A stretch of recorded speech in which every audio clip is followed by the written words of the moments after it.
Hello, everybody. This is the webyeshiva.org Facebook page, and we are going to be studying today Moreh Nevukhim, our weekly Moreh Nevukhim shir, and we are going to be finishing the 34th chapter of the first section of Moreh Nevukhim today. This is part 6, so we've spent actually 6 different sessions on this particular chapter.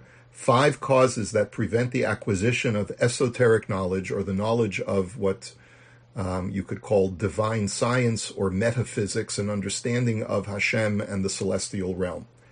This was a very important chapter for the Rambam, because the Rambam felt a need to explain that if this is the be-all and end-all of what it means to be a human being, that you can join with God through your intellect, why is it that so few people actually succeed in this endeavor, which is the ultimate objective of all of humanity? And so the Rambam wanted to provide us with 5 different reasons or causes as to why such a small percentage of humanity actually succeeds in obtaining this goal. And in this sense, the Rambam is a religious elitist in the sense that he believes that while the acquisition of perfection within humanity is accessible to most human beings, nonetheless, most human beings never end up achieving the goal that has been placed before them by God. And this is, of course, a very difficult idea to digest, and it's something that's quite controversial, because if the Torah was given to all of the Jewish people, and if there were 7 Noahide commandments that were given to the entire world, could not one argue that ultimately God has lower expectations from the rest of humanity? Why would he set up humanity for failure if only a few choice people in every generation can actually obtain ultimate perfection? This is a question that I think we should keep in the back of our minds whenever we're studying Moreh Nevukhim, or other studies of this ilk, where the position, and by the way, this is the general attitude of the philosophical community of the medieval Jewish world, of the Rambam's milieu, such as the Ibn Ezra and other commentaries, who believe that there is an elite class of human beings that God is addressing, and then God addresses the rest of humanity on another level. And so that's something we should keep in mind. We're not going to get too much into that today, but it's certainly something for us to keep in mind. Ultimately, we'll have to resign ourselves to the fact that God is a benevolent God. He's a loving God.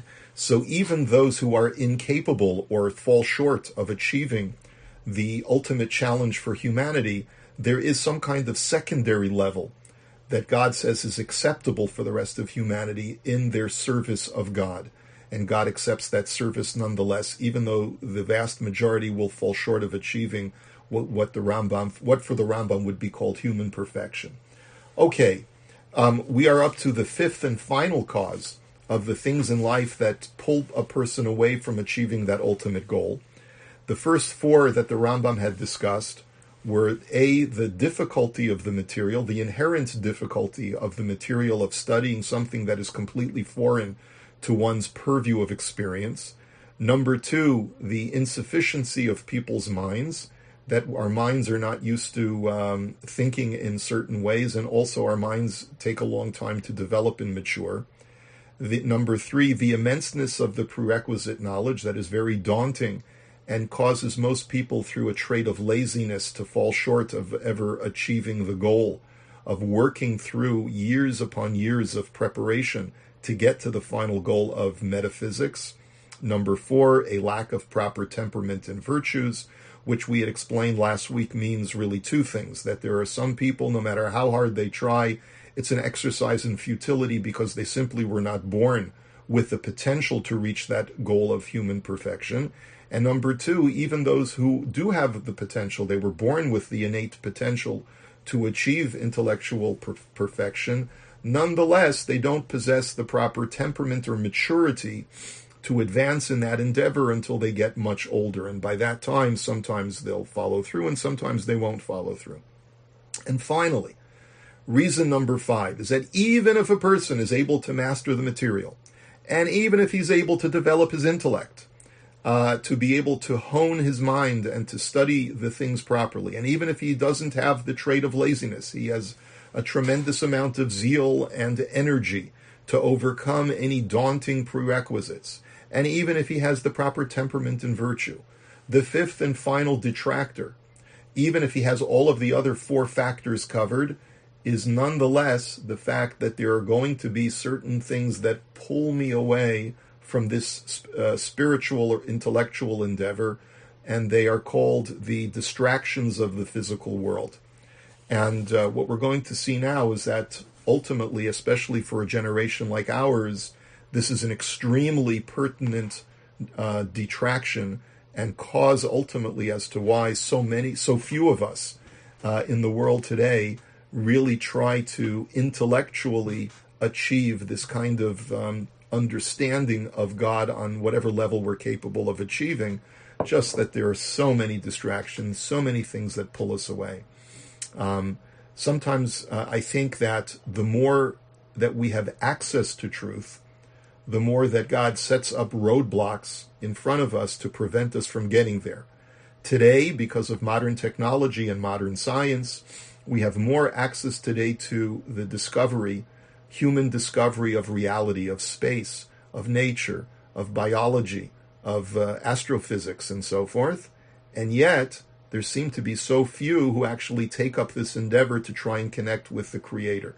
And that, of course, is because the more we have access to truth, the more roadblocks are put up in front of us, so that as soon as we start having a serious thought about the meaning of life and the ultimate Creator who designed all of this, all of a sudden something comes up in our social media feed that makes us chuckle, and it's a meme or a cartoon of something, and then the whole thing is lost. So anyway, that's a little bit of social commentary. Let's take a look at the text of the Rambam. We are using the Shlomo Pines edition, the Shlomo Pines translation of the Rambam's Moreh Nevukhim from Arabic into English. It is published by the University of Chicago Press. It is readily available on Amazon and other book suppliers. You can find the text in the book on page 79, and it's just a short couple of paragraphs, the fifth and final cause.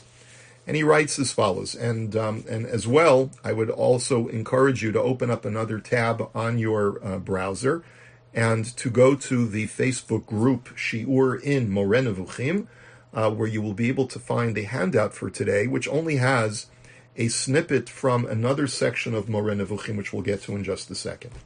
The fifth cause is to be found in the fact that men are occupied with the necessities of the bodies, which are the first perfection.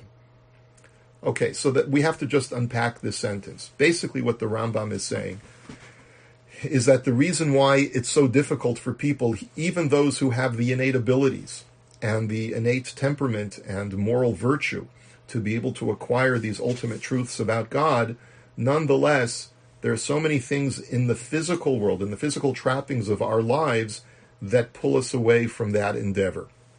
And he says that the necessities of our bodies, that's what he calls the bodily needs, taking care of ourselves physically, eating, drinking, working, procreating, raising families, all of these things are included in the bodily necessities. They are the first perfection. Now, what does the Rambam mean by that term, first perfection? So, if you have the text in front of you of the entire Moreh Nevukhim, I would encourage you to turn to the third section of Moreh Nevukhim, chapter 27. For your convenience, I have provided you in today's handout with a snippet of that section, the opening portions of that section that is where I've abridged it and taken out certain passages, which I'd like to learn together with you. It does represent, and it's important to disclaim this, it represents one of the Rambam's most explicit presentations of his most controversial philosophy. And what I mean by that is that what should have become clear by now at the point of our studies in the Moreh Nevukhim is that the Rambam believes that the most perfect and ultimate way of connecting with God is via the intellect. And the key to human perfection is through intellectual perfection. And then the question becomes, well, if that's so, then what is the role of bodily performance of the mitzvot? Do the mitzvot, in and of themselves, bring me to some kind of perfection with God or not? And the question then becomes, if the mitzvot is not going to bring me to perfection because they don't involve an engagement of the intellect, then why is so much space devoted to the bodily mitzvot in the Torah? And why doesn't the Torah just simply say or devote a huge amount of space to the real event, which is engage your intellect, perfect your intellect, do all of the things that are advocated in the Moreh Nevukhim in the pursuit of metaphysics and divine science in order to attach oneself to God ultimately? And this is something that the Rambam undertakes in the third section of the Moreh Nevukhim, because there the Rambam undertakes the important discussion of divine providence and the role of divine service, of human beings serving God in this world, and how that creates an interaction between the human being and God. Okay, but right now, for our purposes, let's find out if we can understand what the Rambam means when he says the first perfection, that attending to one's bodily needs are the first perfection. So take a look. What I've done is I have just downloaded the Friedlander translation of the Moreh Nevukhim, which is available. It's not copyrighted. It's in the public domain. It's readily available on wiki texts and other sources online. And I've just taken a portion of that translation, abridged it for our purposes. So let's take a look. It's in your handout. The general object of the law is twofold. There are two objectives in the Torah that God gave us and the commandments that are contained in the Torah. Number one is the well-being of the soul, and number two is the well-being of the body. So the Rambam really introduces that the mitzvot that God gave to the Jewish people are for our benefit, primarily to perfect our soul and secondarily to perfect ourselves physically. Of these two objects, the one, the well-being of the soul, or the communication of correct opinions, comes undoubtedly first in rank. Now what that means is that Hashem gave us mitzvot in order to cause us to think properly, because the Rambam when the Rambam talks about spiritual well-being, he really means intellectual well-being, because for most of Moreh Nevukhim, the intellect and the soul are really two indivisible things. Really, the soul refers to the intellect, and the intellect refers to the soul. The mind is the repository for the soul. And for us to discuss a distinction at this point between mind and soul really is not a very productive enterprise for the Rambam. They really are used interchangeably. So therefore, a whole body of mitzvot are given to us in the Torah to train us intellectually how we're supposed to think in a way that will make our soul healthiest. Okay? But the other, the well-being of the body, the governance of the state, and the establishment of the best possible relations among men is anterior in nature and time. So what the Rambam just said is that, yes, it's true. The perfection of the soul is the primary objective of the Torah, but the secondary objective of the Torah also comes first chronologically and naturally. And what he means is that while it's true is that it's more important to take care of your soul than it is to take care of your body, nonetheless, taking care of your body comes first chronologically and naturally. Because if you don't have a healthy body, then you can never have a healthy soul or a healthy mind. Okay? The latter object is required first.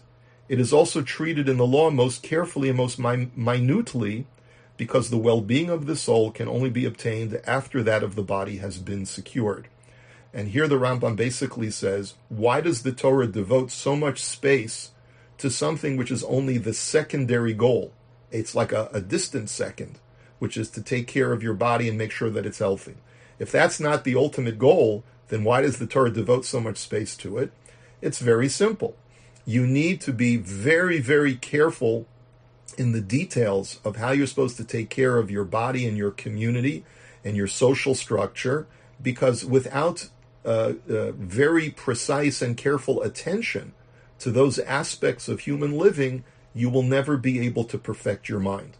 But for the Rambam, those mitzvot that address bodily performance and the structure of societies, the Ben Adam Lechaviro particularly, those laws which affect man and his fellow man, all of those laws were structured to make sure that the human being has the ability and has the freedom and has the proper moral temperament to be able to perfect his intellect. It's a means to a greater end, not an end unto itself.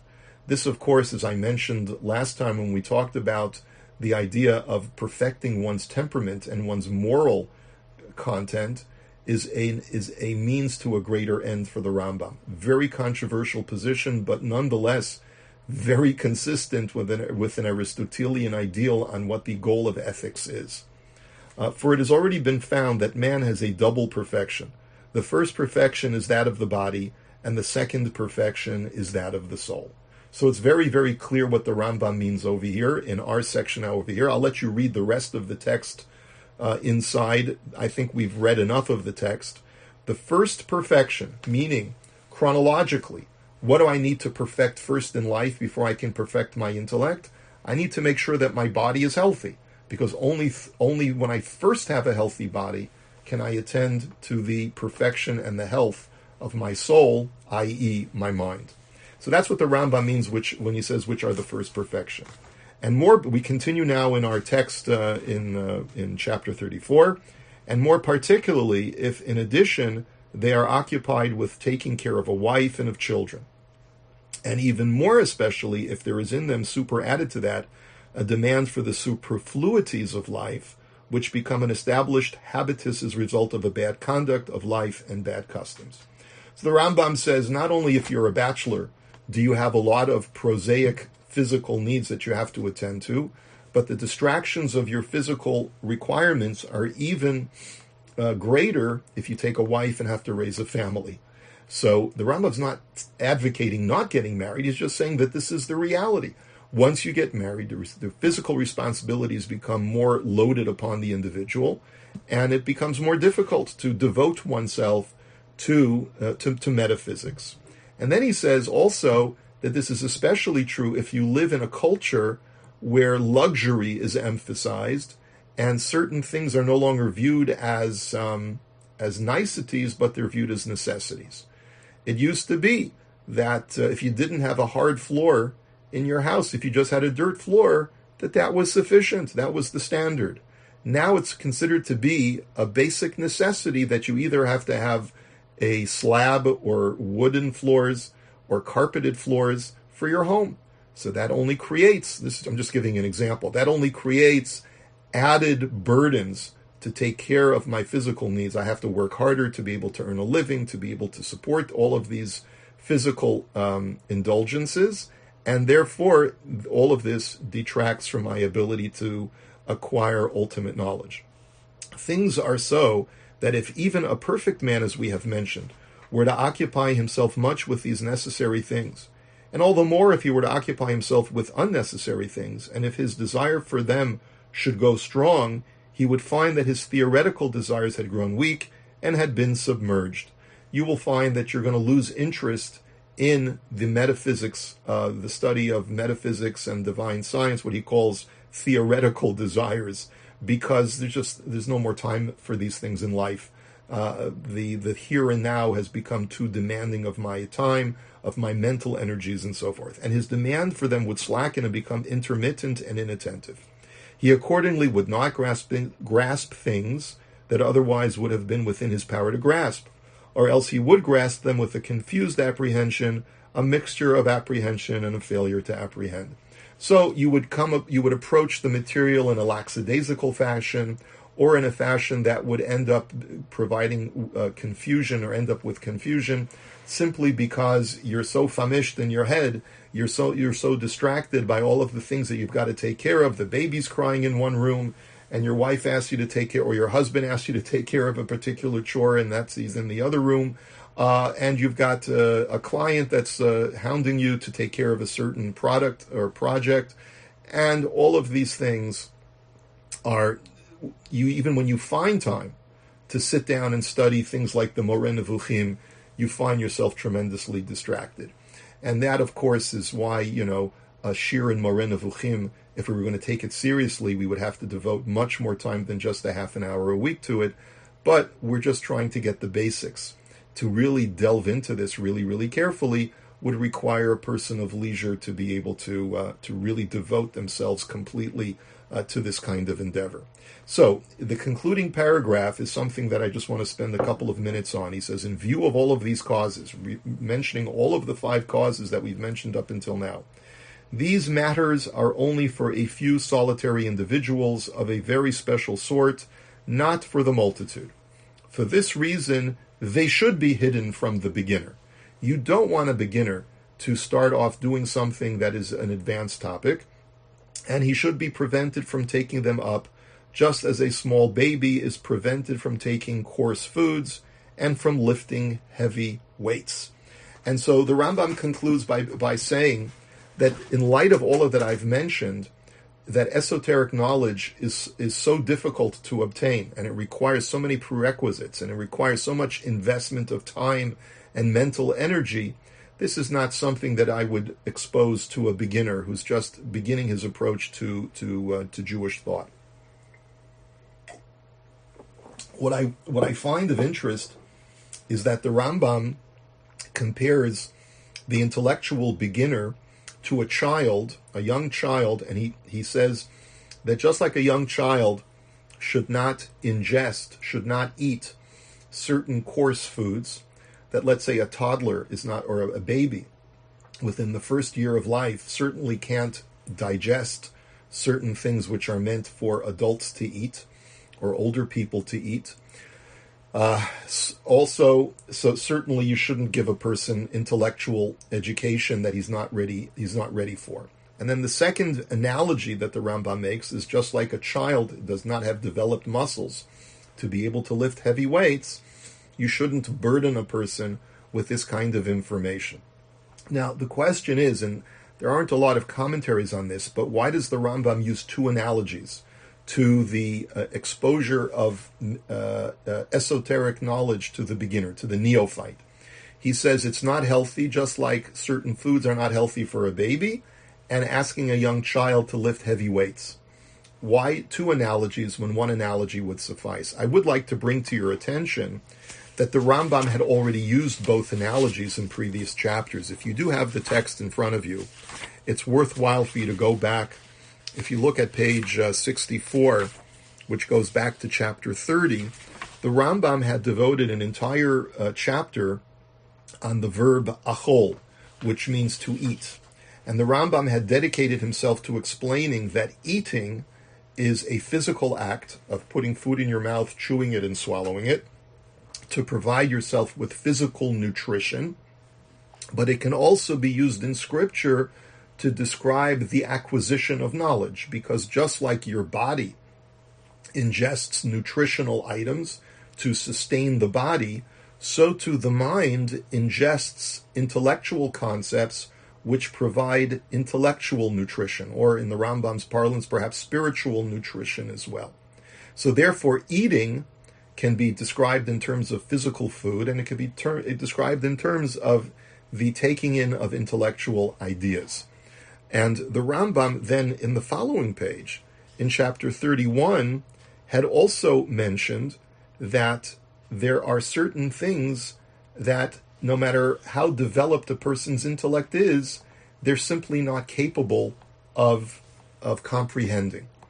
And in providing this analogy, the Rambam had said, just because a person has the capability to lift 200 pounds doesn't mean that they're going to have the ability to lift 1,000 pounds. And he talked about it in terms of weightlifting. Just because a person, and he said, but the analogy being, is that just because a person has the ability to comprehend or understand certain more basic ideas doesn't automatically mean that that person will be capable of understanding more advanced ideas.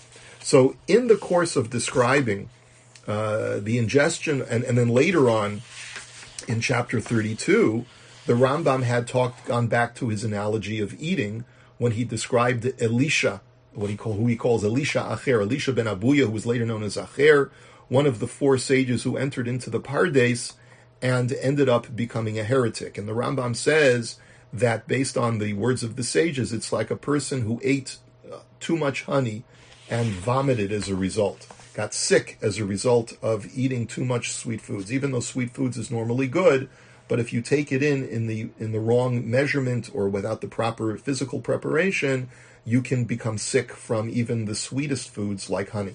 And that's what happened to Elisha. You therefore see that the Rambam uses both analogies. Just an interesting thought, which is why are both analogies necessary when one analogy would have sufficed? And in thinking about this, and I would encourage you to start to think about the difference between the analogy of ingesting versus the analogy of lifting. The Rambam views the mind as both a faculty that we have within us that ingests, that takes in and absorbs knowledge, just like the stomach takes in food and uses it to nourish his body. And the Rambam also describes the mind as a type of muscle that we have that is capable of doing weightlifting, but not weightlifting of physical objects, but weightlifting of intellectual ideas. Both of those endeavors are things that the human being can relate to because they exist on the physical plane. I would suggest that the difference between the two is as follows. Everyone needs to eat. You need to eat in order to survive. No one can go without eating. However, how you eat makes all the difference in the world. So when the Rambam wants to discuss how the human being is responsible of taking in certain ideas and taking them in the proper measure, he uses the analogy of eating. Your mind was given to you by God because it is as necessary for you to nourish the mind as it is for you to nourish the body. So it is your human responsibility, both Jew and Gentile alike, to nourish the mind, the soul, as much as you have an obligation to take care of your body.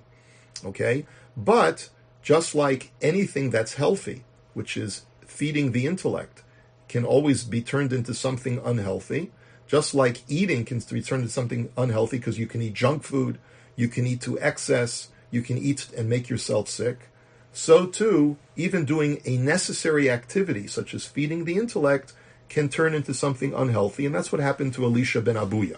Okay? Or in a situation where you're talking about a child who's not yet ready to take in certain kinds of nutritive items because their body is not yet developed in order to be able to digest certain more sophisticated foods, you have to know to start at the beginning and slowly work your way up to the more sophisticated ideas of the intellect. When it comes to weightlifting is not a necessary endeavor for the human condition. Yes, it's true. If I want to become a competitor in the Olympics, or if I want to be able to work in an occupation that requires heavy lifting, such as doing construction work or doing other endeavors which require a strong physique, I have to develop that physique by exercising and developing my body so that I can weightlift. But it's not a necessary endeavor of lifting items in life, right? And because it's not a necessary endeavor, every person has to consider whether I'm cut out to be the strong man in the circus or the weightlifter in the Olympics. There are some people that no matter how hard they try to excel in becoming athletic and excelling in a certain sport, let's say, they simply don't have the natural innate ability to do that. And so therefore I think that perhaps one distinction and one reason why the Rambam uses both analogies is because whereas eating is something that all of us have to do, we just have to make sure we do it in a healthy way, but lifting weights is not meant for everybody. And therefore the Rambam was addressing the both kinds of people, both of those of us who were born with the innate ability to pursue metaphysics. We have to know how to start at the beginning, not to get bogged down in the deep end before we've learned how to swim. And number two, even you have to also appreciate that I may not have been born for this kind of endeavor. Maybe I was born to pursue other things, which is why, in the catalog of what we call Judaism, there's so many different entrees to spiritual growth. The Rambam's approach is not meant for everyone. Even though the Rambam says his attitude would be, Nunu chaval nebach, that you're not able to join me in the perfection of your humanity. You just simply weren't born into that with that kind of innate ability to do that. And he would say you're a nunu, you're a nebach, you're an unfortunate person. But nonetheless, I think that there are other ways of looking at it in life other than the way that the Rambam would look at it. And we therefore find that only a small minority of our own kinsmen are really interested in these types of intellectual endeavors. It's not meant for everyone. Okay, we will hold it here for today. That allows us to conclude chapter 34. And the topic of chapter 35 is very, very much connected to what we've been learning today. In that even though the Rambam has gotten through telling us that there are certain ideas that are not meant for the masses and the masses will never have access to, but there are certain basic principles that every being of intellect has the obligation, because everyone has the capacity to appreciate certain basic principles about the Ribono Shalom, about the Master of the Universe, such as his incorporeality, despite the fact that that is not documented explicitly in the Torah. And that is going to be our topic for chapter 35. I look forward to discussing that with you next time. I hope you're having a great day and that you have a great week and that things continue to pick up despite the current pandemic in which we're living. All the best.